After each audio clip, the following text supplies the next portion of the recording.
Very good afternoon बच्चों। देखिए, Monday से अपन नया चैप्टर स्टार्ट करेंगे। तो चैप्टर नंबर 2 है हमारा। इसका आप प्रिंट आउट लेके रखेंगे पहले से, क्योंकि आपके पास मॉड्यूल तो आया नहीं अभी तक। और जो बच्चों ने लेट ज्वाइन किया है, उनका जो रह गया है टैक्स कैलकुलेशन वाला पार्ट, वो अपन एक्स्ट्रा टाइम लेके मैं आपको करवा दूंगा। ठीक है ना? जो भी एक्स्ट्रा टाइम आपको मिलेगा, जैसे अभी क्लास आपकी 3 बजे तक रहती है, तो हो सकता है मैं कल से ही, मतलब मंडे से ही, या 3 से 4 एक्स्ट्रा क्लास लगा के 2-3 दिन में आपको पूरा करवा दूंगा। ठीक है? तो मंडे से हम नया चैप्टर स्टार्ट करेंगे। अपना बेसिक में जितना बताना था हम पढ़ चुके हैं, थोड़ा बहुत आज रह गया, वो हम कवर करवा दूंगा। तो उसका जो प्रिंट आउट है वो प्लीज़ आप लेके रखिए, ताकि हम हमारा चैप्टर नंबर 2 स्टार्ट कर सके, स्टेटस वाला। तो हम आगे बढ़ रहे थे इस चैप्टर के अंदर, और हमने ब्लैक मनी के बारे में हम पढ़ रहे थे बच्चों, कि जो ब्लैक मनी होती है उस पर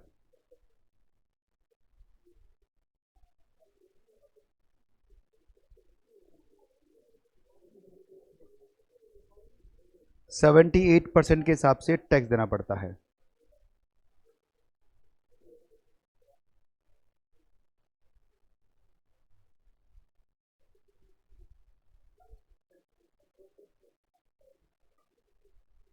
वेरी गुड आफ्टरनून।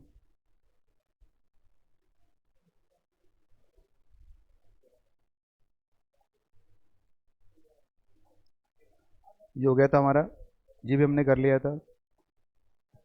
और ये जो पॉइंट था हमारा, अरे बातें बंद करो भाई, अमाउंट बोरोड और रीपेड ऑन हुंडी वाला, ये हमारा हो गया था लास्ट क्लास में। फिर मैंने आपको बताया सेक्शन 11E प्रोवाइड करवाता है कि आपका जो टैक्स रेट है वो, वैसे बता दूं आपको, 78% होता है इसका। ठीक है? फिर मैंने आपको ये भी पढ़ाया था कि सर प्रीवियस ईयर की इनकम पर प्रीवियस ईयर में असेसमेंट में टैक्स लगता है, पर उसके एक्सेप्शन थे। तो ये 5 एक्सेप्शन हमने देखे थे लास्ट क्लास के अंदर। पहला कौन सा था बच्चों? शिपिंग बिजनेस वाला। दूसरा पर्सन लिविंग इंडिया, एओपी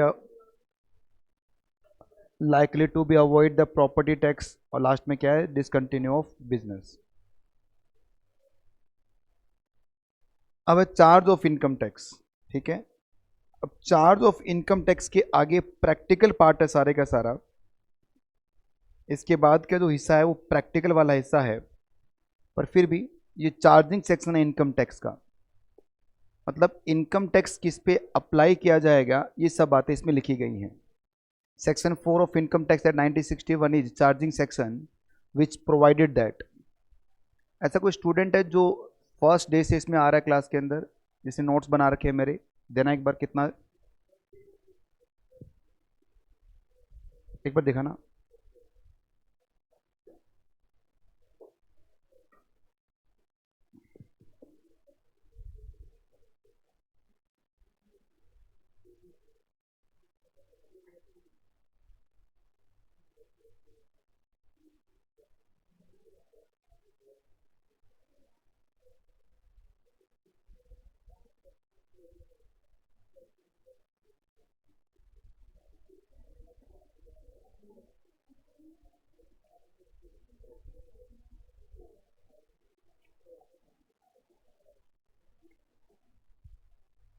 ठीक है, मैंने आपको मॉड्यूल के क्वेश्चन पीछे वाले सारे करवा दिए थे ना, प्रैक्टिकल क्वेश्चंस वो। ठीक है, देखो, चार्ज ऑफ इनकम टैक्स की अगर हम बात करें, तो सेक्शन 4 में इनकम टैक्स का चार्जिंग सेक्शन बताया गया है कि कब लगेगा चार्जिंग सेक्शन, मतलब इनकम टैक्स कब चार्ज किया जाएगा। सबसे पहले जो टैक्स रेट होते हैं इनकम टैक्स के, जो बच्चे नए क्लास में ज्वाइन हो रहे हैं उनको बता दूं मैं, पुराने वालों को तो पता ही है पहले से ही। हरे कृष्णा हरे कृष्णा हरे कृष्णा। जो टैक्स रेट्स होते हैं बच्चों, टैक्स रेट्स, वो आपको दो जगह मेंशन कर रखे हैं। एक तो होता है नॉर्मल टैक्स रेट, और दूसरा कौन सा है? Special tax rate. जो नॉर्मल टैक्स रेट है बच्चों, वो आपका एनुअल फाइनेंस एक्ट में है, और हम कौन सा वाला पढ़ रहे हैं? 22 वाला। और ये किस में है? इनकम टैक्स एक्ट के अंदर।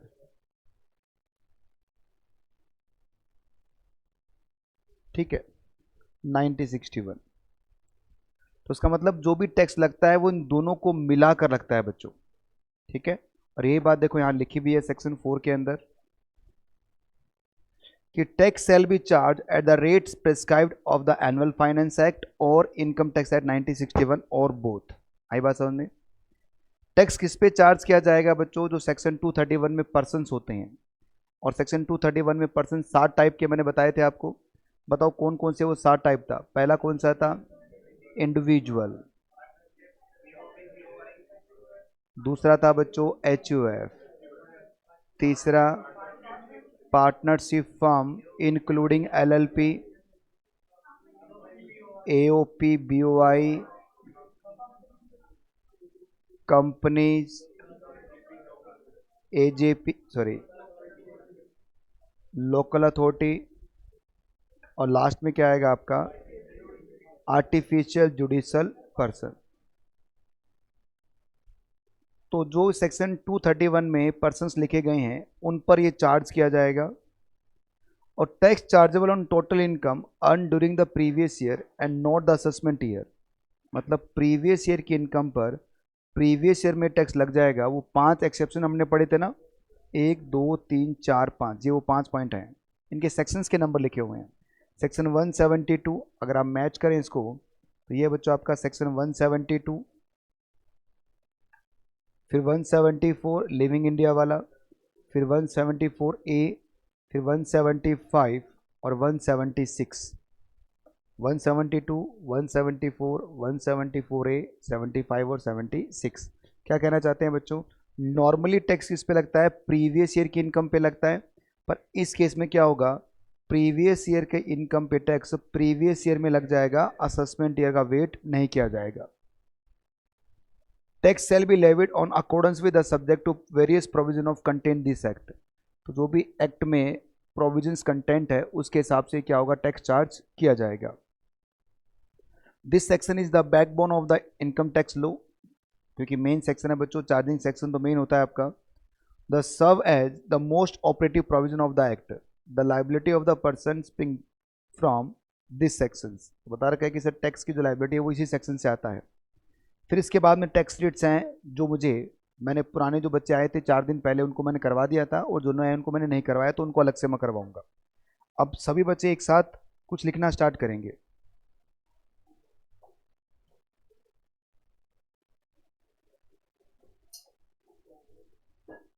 सब बच्चे एक साथ लिखेंगे बच्चों। देखिए जो पुराने बच्चे हैं, मतलब पुराने का मतलब ऐसे बहुत पुराने नहीं है, 4 दिन पुराने सिर्फ, ठीक है, उनको मैंने थोड़ा सा टैक्स रेट बता दिया था, आप लोगों को नहीं बताया अभी तक, वो मैं एक्स्ट्रा क्लास में करवाऊंगा आपको। उनको मैंने बताया था इंडिविजुअल HUF लिखना नहीं अभी है, AOP, BOI और AJP का टैक्स रेट बताया था बच्चों। इनके सरचार्ज बता दिए, इनके स्पेशल टैक्स रेट बता दिए, ठीक है। क्वेश्चन में हमने कर लिए थे इसके। अब इसके आगे लिखिए आप पॉइंट नंबर 2 बनाकर। पॉइंट नंबर A में क्या था? AOP, BOI वगैरह था, ठीक है ना। अब पॉइंट नंबर 2 में बना रहे हैं आप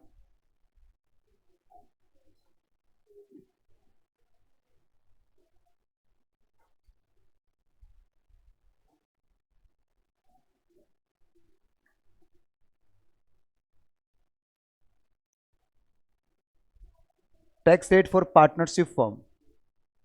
पार्टनरशिप फर्म के लिए टैक्स रेट क्या आएगा? तो ये रेट जो आपका है ये फिक्स है बच्चों, 30% फिक्स है।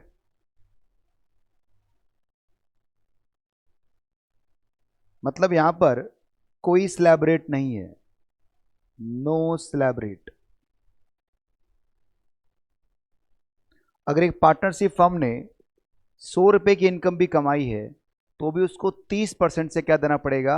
टैक्स देना पड़ेगा, सीधी सी बात है।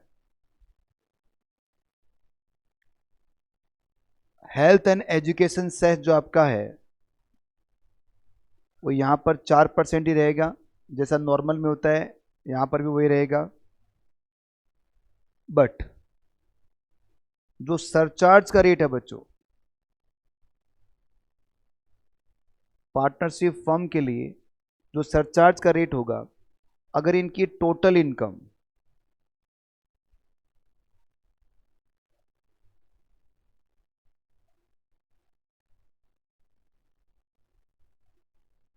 अप टू 1 करोड़ है,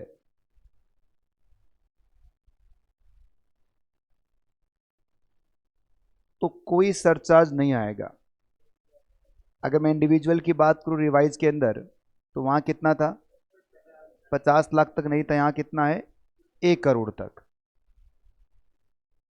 1 करोड़ से एक्सीड हो गया तो 12% सरचार्ज रेट है, बस खत्म। वहां तो बहुत सारे स्लैब थे बच्चों, 10%, 15%, 25%, 37%। यहाँ ऐसा कुछ भी नहीं है। अब जो बच्चे नहीं है वो सोच रहे हैं सर ये क्या है, ये सरचार्ज क्या है, तो उसके लिए एक क्वेश्चन बना लेता हूं मैं। एग्जाम्पल लिख लो कि एबीसी एंड कंपनी एक पार्टनरशिप फर्म है।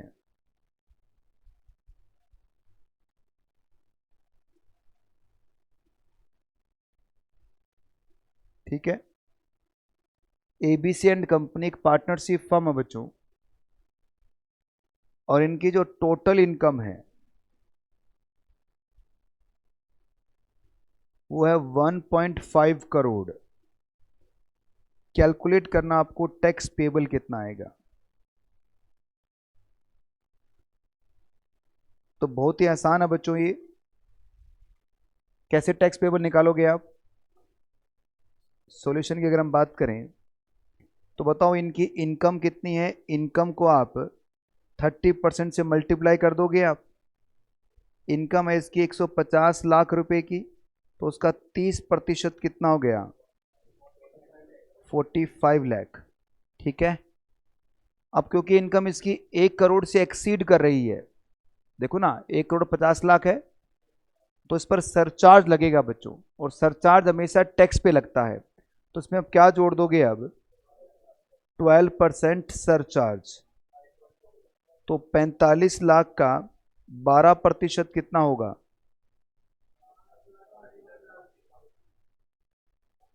तो अब टोटल टैक्स आ गया आपका 50,40,000। अब लास्ट में क्या जुड़ता है बच्चों, इसमें सेस जुड़ता है, वो भी कितना, 4%। ये फिक्स है। सेस का मतलब क्या हो गया कि जो टैक्स पे लगता है उसे हम सेस बोलते हैं, जो सरचार्ज पे लगता है, सॉरी, जो टैक्स पे लगता है वही सरचार्ज होता है और वही सेस होता है। तो एक बात याद रखना, सेस से पहले सरचार्ज जुड़ता है, बाद में क्या जुड़ता है, आपका सेस जुड़ेगा। ठीक है,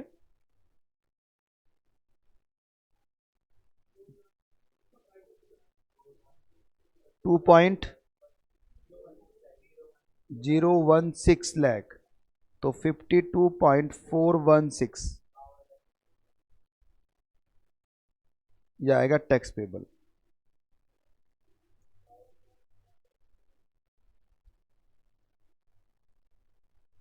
तो एक कंपनी, सॉरी एक पार्टनरशिप फर्म जिसने 1.5 करोड़ की इनकम कमाई है, तो उसे 52.41 लाख रुपीज का टैक्स देना पड़ेगा गवर्नमेंट को। ठीक है,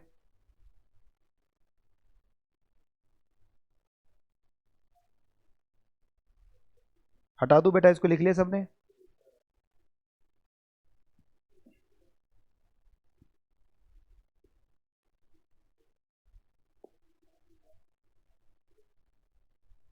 अब एक काम करेंगे बच्चों,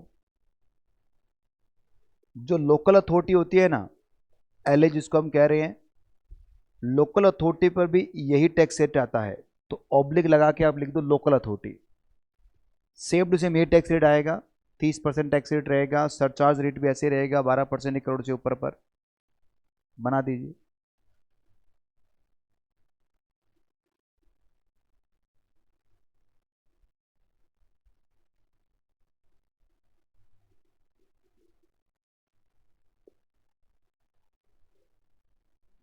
लिख लिया। अब लिखो थर्ड पॉइंट में,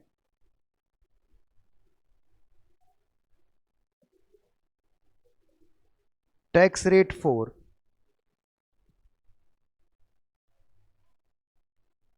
कोऑपरेटिव सोसाइटी। जो कोऑपरेटिव सोसाइटीज होती हैं बच्चों, उन पर टैक्स रेट कैसे आएगा। इनकी जो टोटल इनकम है अगर 0 से लेकर 10,000 तक आ जाए तो इनका जो टैक्स रेट होगा वो रहेगा 10%।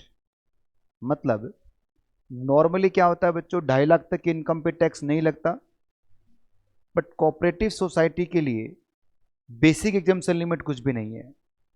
हाँ, पर स्लैब इनको मिलता है। अगर इनकी इनकम 0 से लेकर, ऑब्वियसली बात है 0 पे तो टैक्स लगेगा नहीं, 1 रुपये से होना चाहिए, 10,000 तक है तो कितना आएगा 10%। इनकी इनकम 10,000 से एक्सीड कर जाए और 20,000 तक पहुंच जाए तो 20% टैक्स रेट हो जाएगा। और इनकी इनकम 20,000 एंड अबव तो कितना हो जाएगा ये 30%। पहले से लिखा हुआ है। अच्छा, पहले दूसरे बैच में थे। हो गया भाई। इनका जो सरचार्ज का रेट है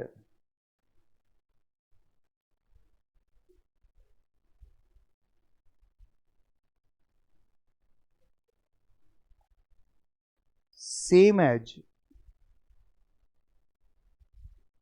पार्टनरशिप फर्म। जो पार्टनरशिप फर्म का सरचार्ज का रेट होगा, मतलब 1 करोड़ पर कोई सरचार्ज नहीं है, 1 करोड़ के बाद। अब आइए पॉइंट नंबर 4।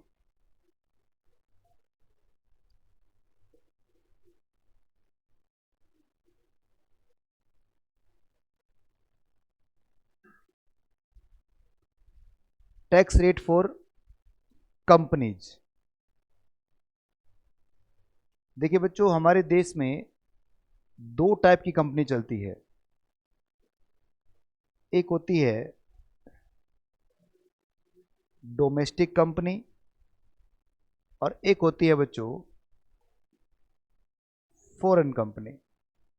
आप डोमेस्टिक कंपनी को इंडियन कंपनी भी बोल सकते हैं।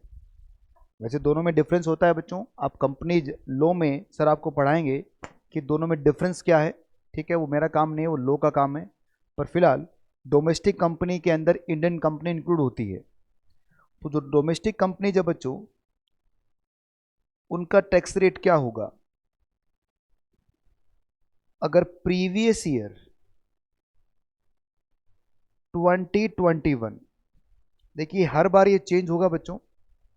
अगर प्रीवियस ईयर 2021 में इनका टर्नओवर, टर्नओवर मतलब सेल, अगर अप टू कितनी हो जाए 400 करोड़, तो गवर्नमेंट की नज़र में ये एक छोटी कंपनी है। ठीक है, जिसका टर्नओवर 400 करोड़ तक का होता है, वो गवर्नमेंट नज़र में एक छोटी कंपनी होती है। और गवर्नमेंट ने इनको क्या बोल रखा है कि भाई हम तुम्हारा जो टैक्स रेट है वो पार्टनरशिप फर्म से भी कम कर देंगे। मतलब कितना हो जाएगा 25%।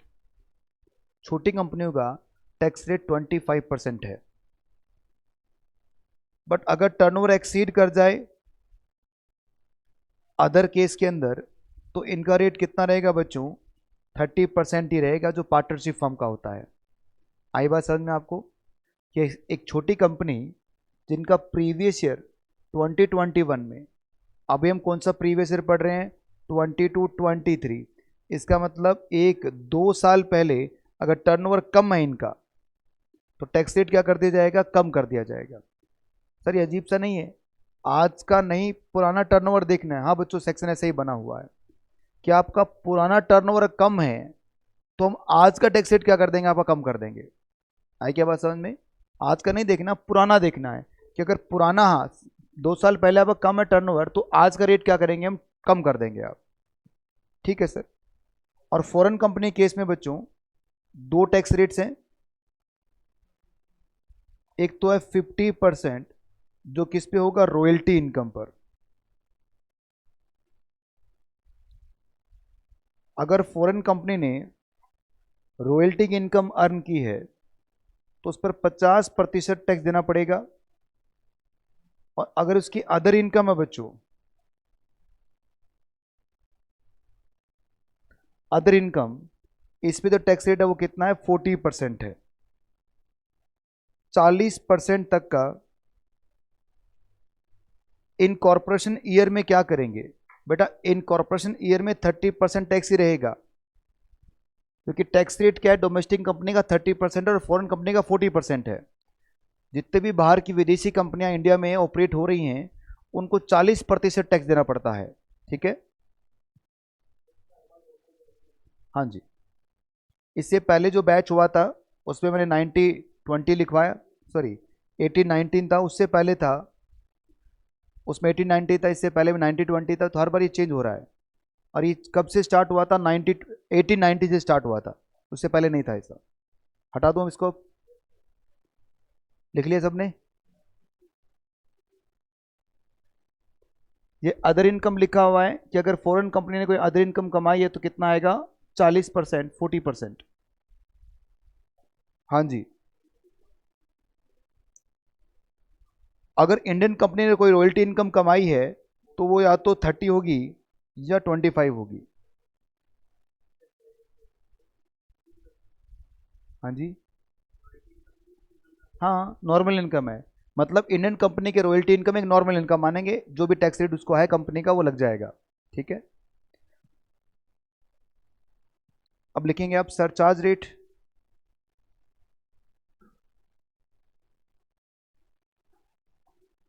कंपनीज के सरचार्ज रेट है बेटा, एक तरफ लिखेंगे आप इंडियन कंपनी या डोमेस्टिक कंपनी,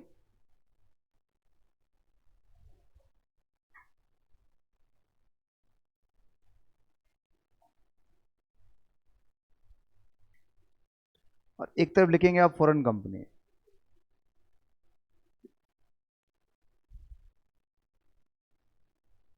जो डोमेस्टिक कंपनी है बच्चों, इनका जो सरचार्ज का रेट है, अगर इनका टोटल इनकम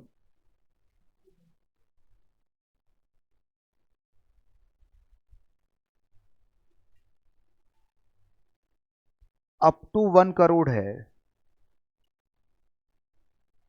तो इनका सरचार्ज आएगा बच्चों 0%।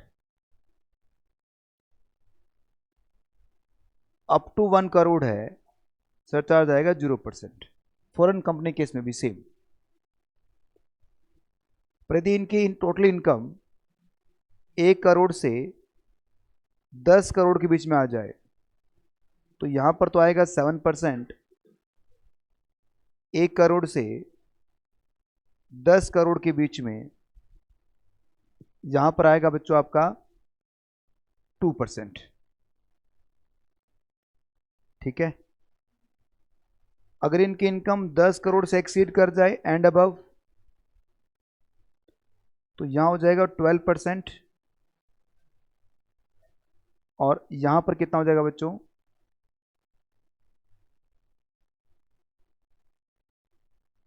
अबव 5%।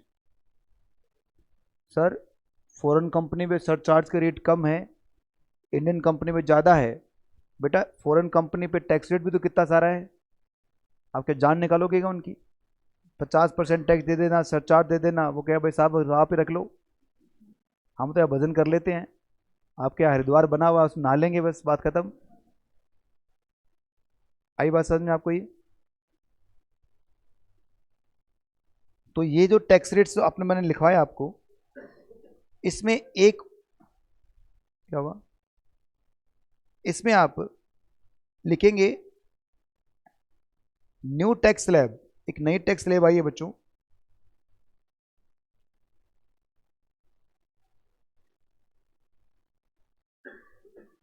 Under section 115 BAC। हालांकि फर्स्ट चैप्टर में इसका डिस्कशन दिया हुआ है, पर हम इसको डिस्कस करेंगे इन चैप्टर नंबर 8। 8वें चैप्टर में जब हम चलेंगे तो वहां हम इसको डिस्कस करेंगे, अब यहां पर डिस्कस नहीं करेंगे। ठीक है,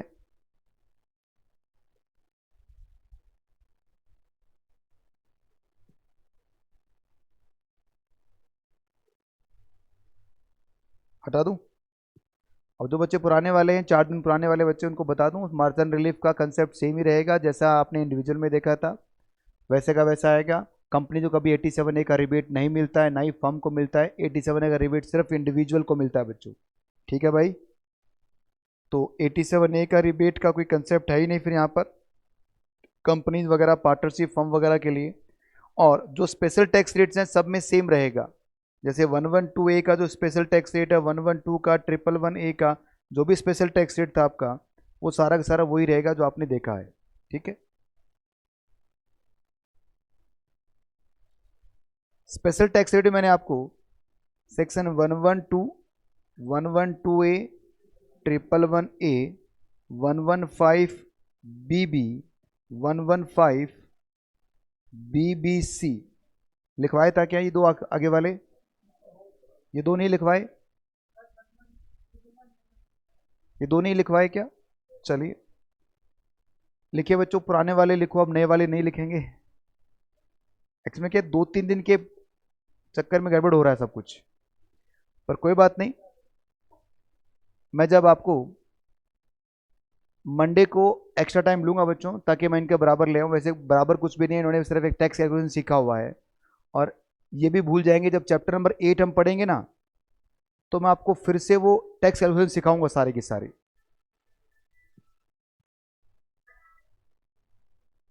ठीक है, 1 मिनट होल्ड करें।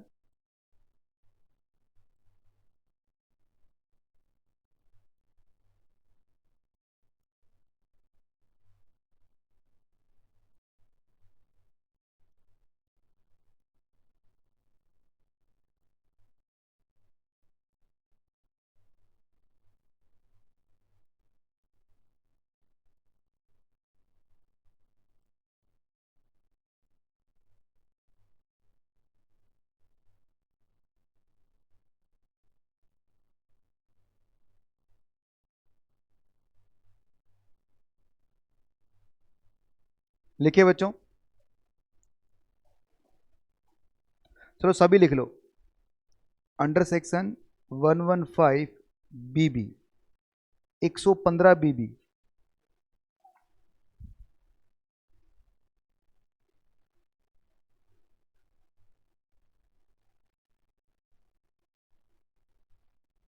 Tax on lottery income oblique casual income. देखो बच्चों, कैजुअल इनकम का मतलब होता है ऐसी इनकम जो बाय लक से आप कमाते हैं, उसे हम कैजुअल इनकम कहते हैं। जैसे आपने ड्रीम 11 पे टीम बनाया, ड्रीम 11 तो सब जानते होंगे। तो ड्रीम 11 पे, और इस बार हमने मेहनत की, हमने खिलाड़ियों के पॉइंट्स देखे, हमने फिर बेटा वो कोई मेहनत काम का नहीं है, वो सब लक का खिला है। ड्रीम 11 पूरा लक का खेल है। आपने उस प्लेयर को चुना और उस प्लेयर ने अच्छा परफॉर्म कर दिया और आपका रैंक ऊपर आ गया और आपने पैसा जीत लिया। आपने लॉटरी का एक टिकट चुना है, तो जो लॉटरी टिकट आप ले रहे हैं उस पर आपका लक लग गया। तो ये सब चीज़ें बच्चों, जब भी आप कैजुअली कोई इनकम कमाते हैं जिसमें आपको फिजिकली मेहनत नहीं करनी, जहां पर आपको भगवान का आशीर्वाद मिल रहा है डायरेक्ट, तो तभी तो लक होता है बच्चों। तो इस पर गवर्नमेंट कहती है चलो भगवान का आशीर्वाद आपको मिल रहा है तो हमें भी थोड़ा आशीर्वाद दे दीजिए आप। तो इस पर जो टैक्स रेट रहता है बच्चों, वो रहता है बच्चों 30%, फ्लैट 30%। जितना भी कमाओगे पूरे पे 30% मिल जाएगा। पर हाँ, अंडर सेक्शन 87A रिबेट आपको मिलेगा यहां पर।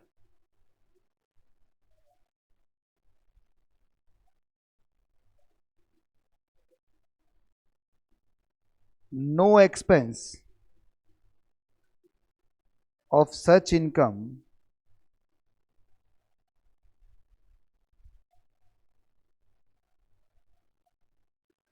Allowed as deduction. कोई खर्चा इसमें अलाउ नहीं किया जाएगा। फॉर एग्जाम्पल, मान लो आपने 10 टिकट परचेज किए हैं 1-1 हज़ार के, और आपको इस 10 में से एक टिकट पर इनाम लग गया है 1 लाख रुपए का। तो बताओ सही मायने में आपकी जेब में आया कितना है? 90,000 आया ना, क्योंकि आपको इस 90,000 को कमाने के लिए, सॉरी 1 लाख को कमाने के लिए ये 10 टिकट भी तो परचेज किए। पर गवर्नमेंट कहती है नहीं भाई, आपने इस इनकम को कमाने के लिए जो भी खर्च किया है हम कुछ भी क्या नहीं करेंगे, अलाउ नहीं करेंगे। आपकी इनकम कितनी मानी जाएगी? 1 लाख, और इस 1 लाख पे क्या लगेगा? टैक्स लगेगा 30%। ठीक है, हाँ जी बेटा, थोड़ा जोर से बोलोगे। क्रिप्टो में भी यही होता है। क्रिप्टो का जो टैक्सेशन थोड़ा बताऊंगा बेटा आपको मैं, जब चैप्टर 8 पर पढ़ेंगे ना। ये कह रहे क्रिप्टो में इनकम होती नहीं, क्या बात कर रहे हो यार आप। अब चल रहा है बेटा डाउन, क्रिप्टो अब चल रहा है डाउन। आपको पता होगा शायद 2009 के अंदर एक बिटकॉइन नाम से एक करेंसी है बच्चों, जो काफी फेमस भी है। 2009 में 1 रुपीज या शायद 10 रुपीज इक्वल टू 1 बिटकॉइन था। 10 रुपए का एक बिटकॉइन। सोचिए अगर आपने 1,000 रुपए 2009 में इन्वेस्ट कर दिए होते तो आपको कितने बिटकॉइन मिल चुके होते? 100 बिटकॉइन। और 2018 के अंदर इस बिटकॉइन का price 56 lakh rupees per bitcoin पहुंच गया था। तो 56 मल्टीप्लाई 100 कितना हो गया बेटा? 56 करोड़ रुपए 1,000 रुपए से बन जाते हैं आपके, और आप कह रहे हो टैक्स नहीं लगता। हाँ, अब ऐसा नहीं है, अब ये गिरता जा रहा है बच्चों। मैं आपको मेरा इंसिडेंस बताता हूं। हाँ, हुआ क्या था सुनिए बेटा, रियल बता रहा हूं आपको। 2014 की बातें हैं। उस समय मैं कुछ कंसल्टेंसी करता था यूएस के कुछ क्लाइंट्स को, या फिर एक यूके का क्लाइंट था मेरा। वो लोग क्या करते कि उनको कोई प्रोजेक्ट स्टार्ट करना होता तो इंडियन इनकम टैक्स को वो खुद नहीं पढ़, समझ में नहीं आता कौन से टैक्स के कॉन्सिक्वेंस रहेंगे। तो बहुत सारा ऑनलाइन फ्रीलांसर की तरह काम मिलता था, और मैं उनको एडवाइस लिख के दे देता था कि भाई ये वाला सेक्शन में ये सब रहेंगे, ये प्रोविजन रहेंगे। उसके बदले मुझे पेमेंट मिलता था। ठीक है, तो मेरे क्लाइंट ने मुझे बोला कि सर आप पेमेंट, आपके अकाउंट में एक पेपल नाम से एक अकाउंट होता है बच्चों। हाँ, पेपल। तो पेपल में होता क्या है कि कोई भी फॉरेन करेंसी आप इंडिया में मंगवा सकते हैं। वैसे नॉर्मली आप, मैं चाहूँ कि कोई बाहर का बंदा आपके अकाउंट में पैसे जमा करवा दे, ऐसा नहीं हो सकता।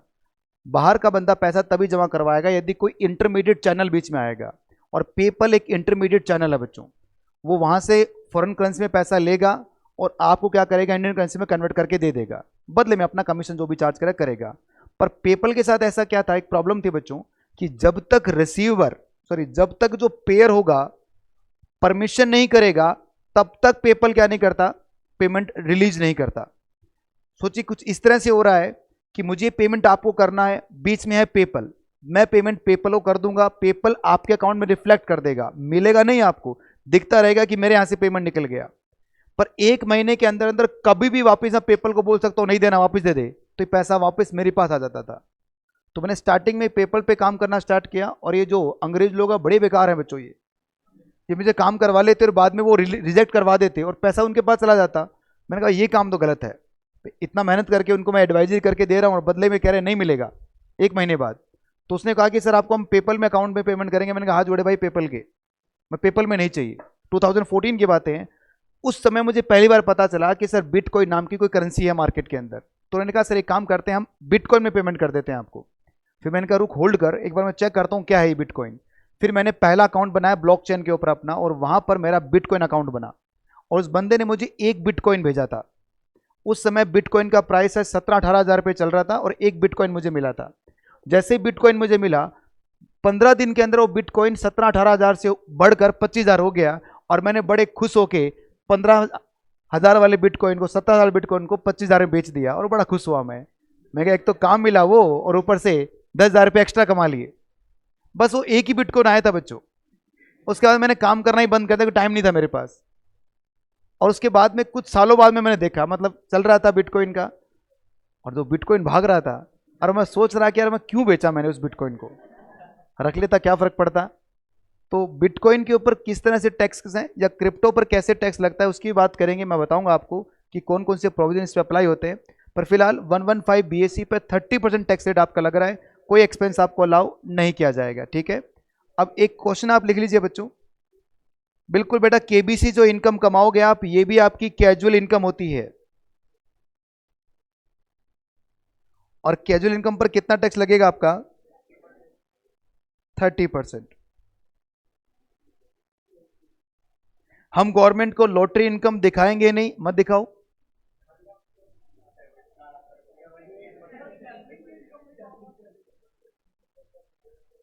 देखो बच्चों, आप बच्चों जैसी बातें कर रहे हो, गवर्नमेंट को दिखाएंगे नहीं। देखिए बच्चों, अगर आपको 5-10 हजार का लॉटरी का इनकम हुआ है तो गवर्नमेंट देखना भी नहीं चाहती, ठीक है भाई।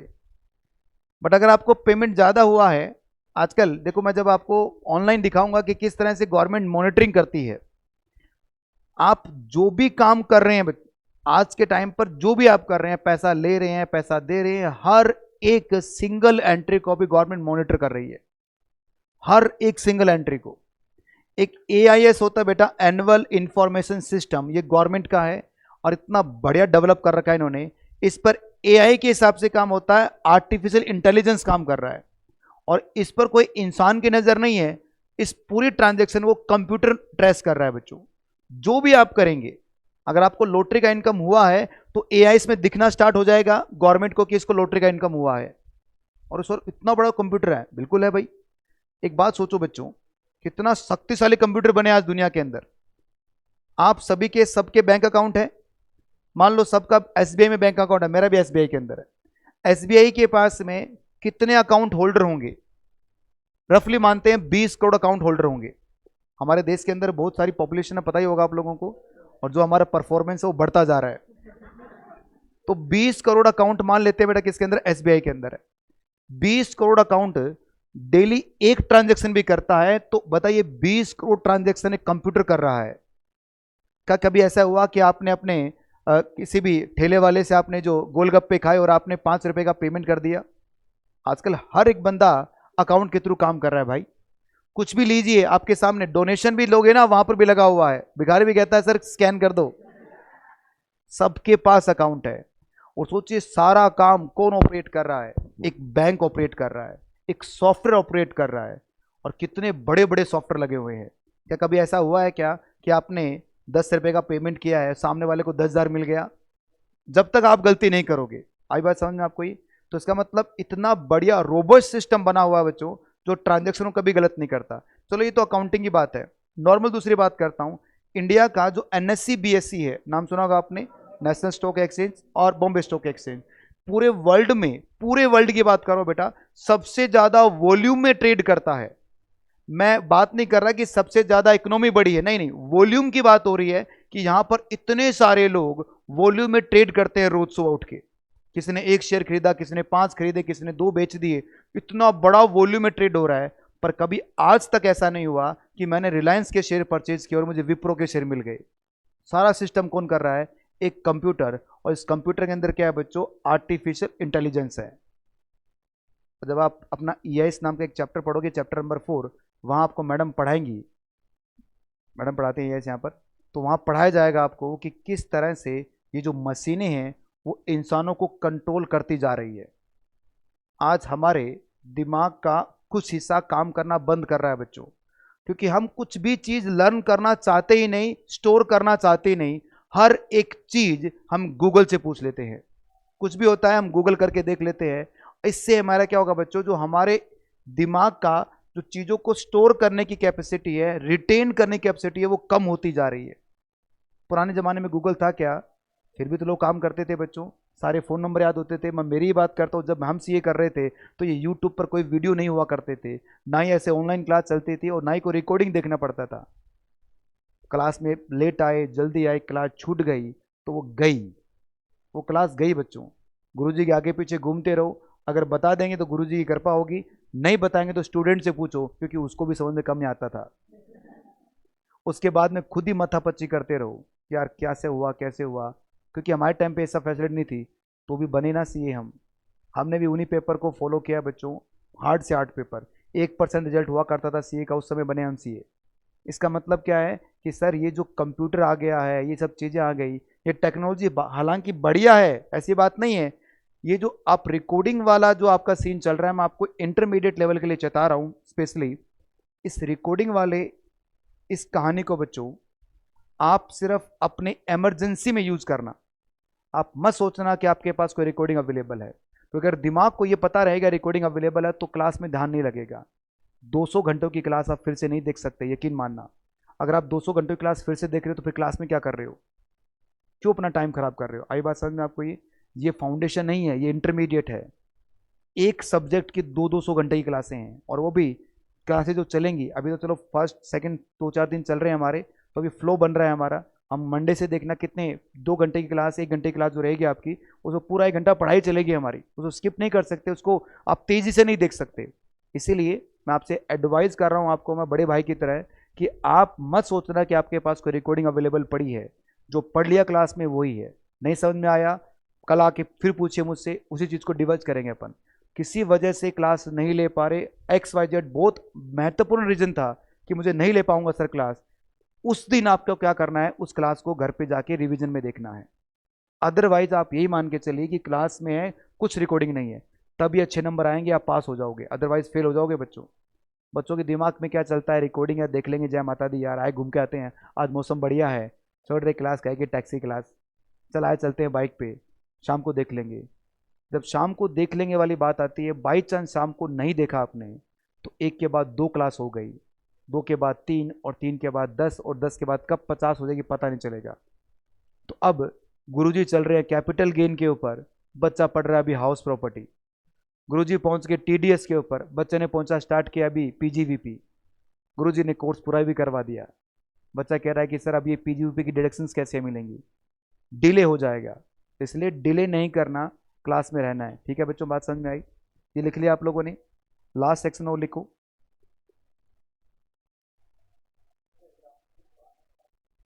एग्जाम्पल बच्चों, मैं जो नए बच्चे हैं उनको समझ में नहीं आएगा अगर मैं लिखवाऊंगा तो भी, फिर भी चलो लिख लो, पुराने वाले नए वाले सभी।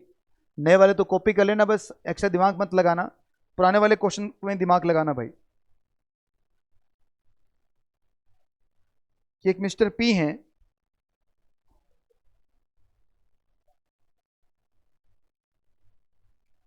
जो रेजिडेंट हैं, और इनकी जो एज है बच्चों वो 65 ईयर की है। इनकी जो इनकम है,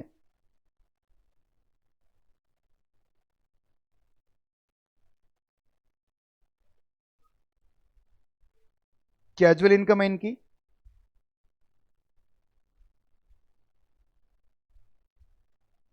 1 लाख रुपए की।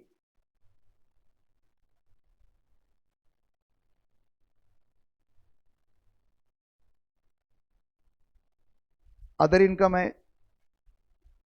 4 लाख रुपए की। Calculate tax payable.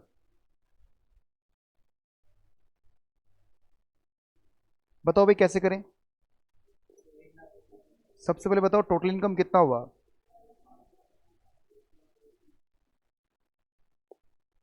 क्या ये सीनियर सिटीजन है क्या? Yes sir. तो इनका स्लैब कितना आ जाएगा अब? 3 लाख रुपए का।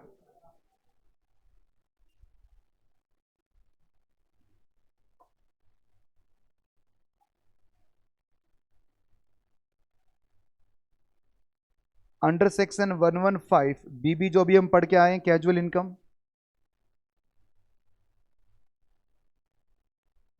कितनी है बच्चों? और बाकी जो इनकम है, नॉर्मल इनकम, वो कितनी है आपकी? 4 लाख। सबसे पहले क्या करना है, नॉर्मल इनकम पे टैक्स बनाना है। तो बताओ 3 लाख पे टैक्स क्या आएगा, और अगले जो 1 लाख उस पे टैक्स कितना आएगा, जो हो जाएगा 5,000। ठीक है,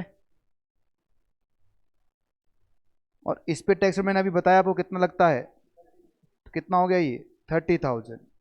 टोटल कितना हो गया भाई? 35,000 लेस, क्या 87A का रिबेट माइनस होगा क्या? 12,500। कितना बचेगा बताओ? 22,500। क्या जोड़ दोगे इसके अंदर अब? Education cess, health and education cess कितना आ रहा है? 900 आ रहा है। तो टैक्स पेबल कितना आएगा भाई आपका?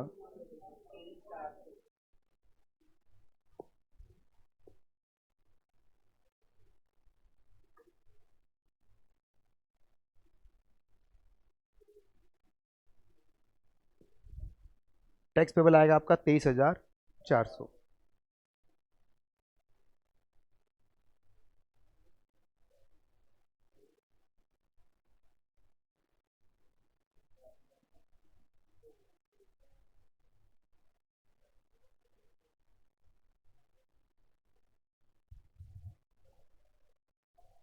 देखिए हो गया भाई, ये लास्ट लिखो अब।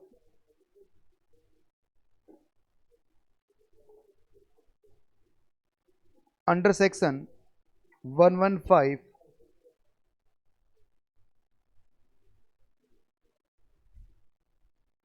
BBC, tax on black money.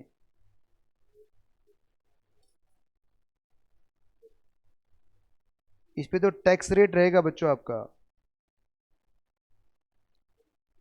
60%। Surcharge rate होता है इस पर 25% और सेस होता है आपका 4%। तो इसका इफेक्टिव रेट ये आ जाएगा 78%। जो बार बार बता रहा हूँ ना 78%, ये ऐसे आता है बच्चों।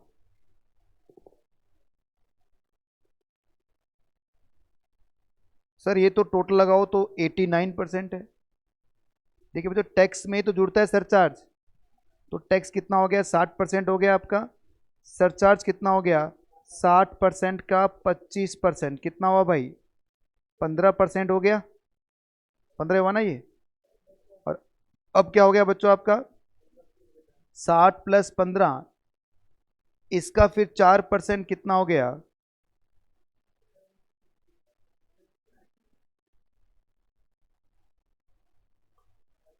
कैजुअल इनकम पे सरचार्ज रेट ऐसे कुछ स्पेशल नहीं है बच्चों। कैजुअल इनकम अदर इनकम मानी जाती है, और जो भी सरचार्ज रहेगा आपका नॉर्मली 50 लाख पर कोई सरचार्ज नहीं वो रहेगा। 3% आ रहा है ना ये ऐसे बनता है 78।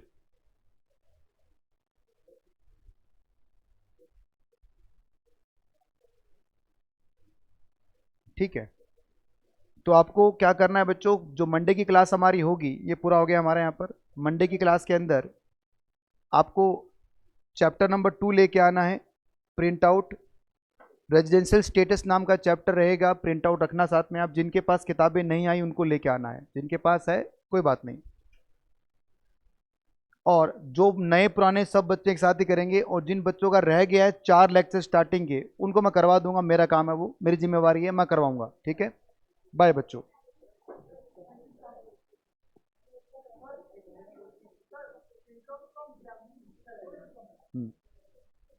5 प्रेस करना वहां पर।